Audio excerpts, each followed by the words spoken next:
Hello everyone, welcome back to our returning students, faculty and staff, and a special welcome to those joining our community for the first time. My name is Cyrus Watkins and I'm honored to serve as your student body president this year.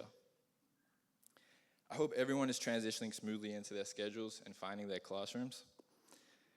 There's a lot of excitement and nervousness that comes with starting a new year, and even though this will be my 4th year here, I still get those first week jitters.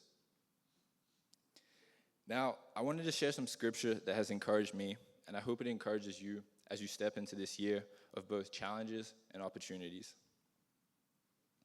So one day, the disciples were disputing who among them was the greatest in God's eyes. So they asked Jesus, "Who is the greatest in the kingdom of heaven?"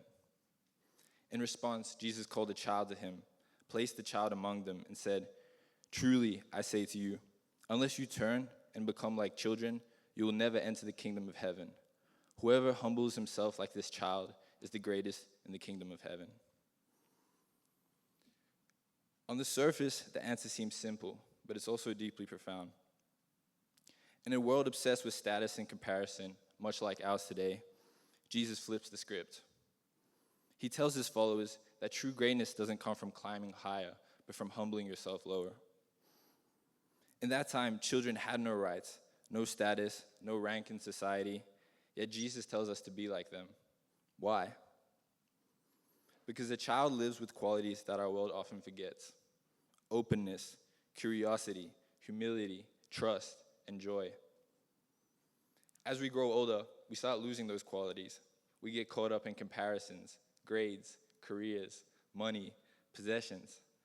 Society whispers, "You're only as valuable as what you produce. You're only successful as what you earn." But Jesus gives us a different standard. He reminds us that greatness is not found in what we have, but in how we live. Every one of us still carries that inner child and the potential to live playfully. Maybe for some of us, childhood wasn't perfect. Perhaps it carried pain or hardship. Nonetheless, at some point, we all knew the joy, wonder, and openness that comes naturally to a child. The good news is we can remember. We can return to that posture even now. We often think that growing older makes us wiser.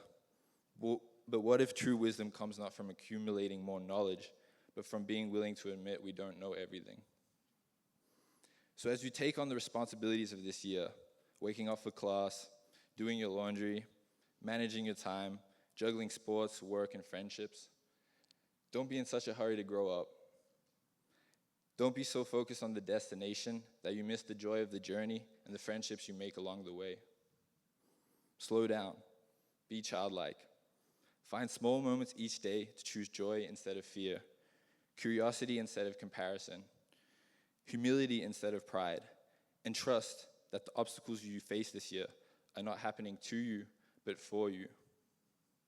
That's the invitation Jesus gives us, and I believe if we take it, this year can be more than just another school year. It can be a year of becoming truly great in the ways that the Most High calls us to live. Thank you.